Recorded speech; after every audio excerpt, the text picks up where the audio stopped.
कहीं से भी बस पैसा आ जाए, मुझे और कुछ नहीं चाहिए। कहीं से मुझे कोई नौकरी दे दे और पैसा आ जाए, सारी प्रॉब्लम्स ठीक हो जाए। तो एसटीडी पीसीओ की शॉप भी बंद हो गई। उसके बाद मैं कई जगह इंटरव्यूज के लिए गया, हर जगह फेल होता चला गया, कुछ समझ नहीं आ रहा था क्या होगा। अब मेरी लाइफ का टर्निंग पॉइंट आया। मैं एक सेमिनार में गया, जो एक मल्टी लेवल मार्केटिंग कंपनी का सेमिनार था। अब मेरी एज उस टाइम पे 18 साल थी। मैं सच बताऊं, 3 घंटे का सेमिनार था, मुझे कुछ समझ नहीं आया, सब कुछ मेरे ऊपर से निकल गया। और मुझे एग्जैक्ट याद है आज भी कि मैं कहां बैठा था। आगे से एक ऑडिटोरियम था और मैं यहां से तीसरी सीट पे बैठा हुआ था। मैं देख रहा था और इस जगह पे एक 21 साल का लड़का खड़ा हुआ था। जब तक वो बोलता रहा, मेरे दिमाग में कुछ नहीं घुसा, सब ऊपर से निकल गया। लेकिन एंड में उसने एक बात बोली, कहता मेरी एज 21 साल है और मैं महीने का 2.5 लाख रुपए कमा रहा हूं। उसमें उन्होंने क्या किया होता, उस चेक की बड़ी सी फोटोकॉपी कराई हुई और स्टेज पे खड़े हो गए ऐसे दिखा रहे थे। अब मैं वहां बैठा हुआ जीरो गिन रहा था, 1 2 3 4 5। मेरे दिमाग में आ रहा था, मैंने कहा ये तो सच में कमा रहा है 2.5 लाख रुपए महीने का। मेरे तोते उड़ गए, दिमाग फट गया मेरा।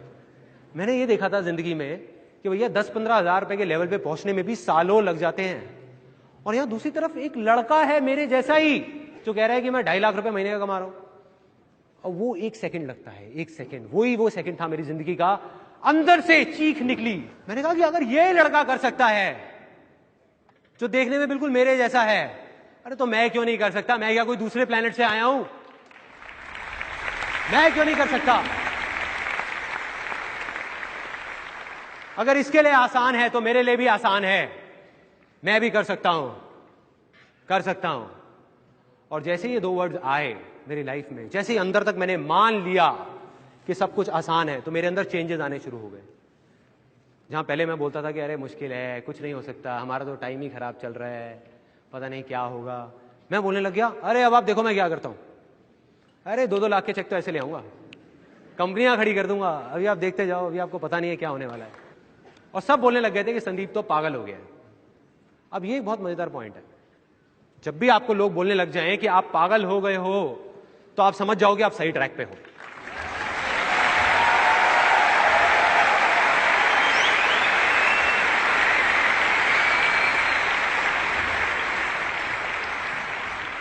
थोड़ा सा तो पागल होना पड़ेगा। वही हुआ, मैं पागल हो गया, अजीब अजीब बातें करने लग गया। मतलब अंदर से मुझे लगने लग गया बहुत आसान है। लैंड फर्टाइल हो गई, एक स्टेप कंप्लीट। दूसरा स्टेप डिस्कवर करना था कि क्या करना है। अब 2 आवाजें थी, बाहर की आवाज, अंदर की आवाज। मैं उस आदमी को जिसको मैंने स्टेज पे देखा था, उसको देख करके मैं सोच रहा था कि मुझे ऐसा बनना है। वो ये कर रहा है तो मैं भी यही करूंगा, मैं 2.5 लाख रुपए कमाऊंगा। मेरा इंटरेस्ट नहीं था, मेरे अंदर की कोई आवाज नहीं थी, सब बाहर की थी। तो मैं वहां 20-25 लोगों को लेकर के गया उस कंपनी में, एक ने भी ज्वाइन नहीं किया। तो जिनको लेकर के जाता था वो मेरा और ज्यादा मजाक उड़ाते थे कि भाई कहां लेके गया था तू।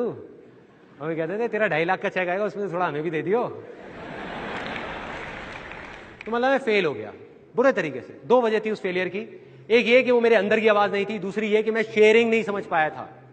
मैं वहां लोगों को उनके फायदे के लिए नहीं लेके जा रहा था, अपने फायदे के लिए लेके जा रहा था। मन में क्या था, एक 18 साल के लड़के के, मुझे अपनी फैमिली की प्रॉब्लम सॉल्व करनी है। भाड़ में गए लोग, तो मैं लोगों को बेवकूफ नहीं बना पाया। तो अब ये जो मैं फेल हुआ, वो मेरी अच्छी किस्मत थी या बुरी किस्मत? बुरी है, अच्छी कैसे हुई? उस टाइम के हिसाब से तो बुरी किस्मत है ना।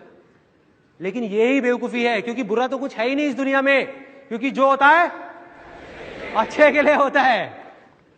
Success comes from experience and experience comes from bad experiences. मतलब के सक्सेस है अगर वो आपके पास आ सकती है तो सिर्फ एक्सपीरियंस से, और एक्सपीरियंस अगर आ सकता है आपके पास, वो आ सकता है खराब एक्सपीरियंसेस से, अच्छे एक्सपीरियंसेस से नहीं। राइट। और वो चीज मुझे समझ आ गई जब उस कंपनी में गया। उसका फायदा ये हुआ, फाइनेंशियली मैं फेल हो गया, लेकिन फायदा ये हुआ बहुत अच्छी अच्छी बातें सुनने को मिली। ये सारी बातें समझ आने लग गई जो मुझे नहीं समझ आती थी, कुछ अलग थी वो बातें, तो वो दिमाग में घुस गई कि हाँ इसका मतलब फेलियर का भी फायदा है। तो मैं उदास नहीं हुआ,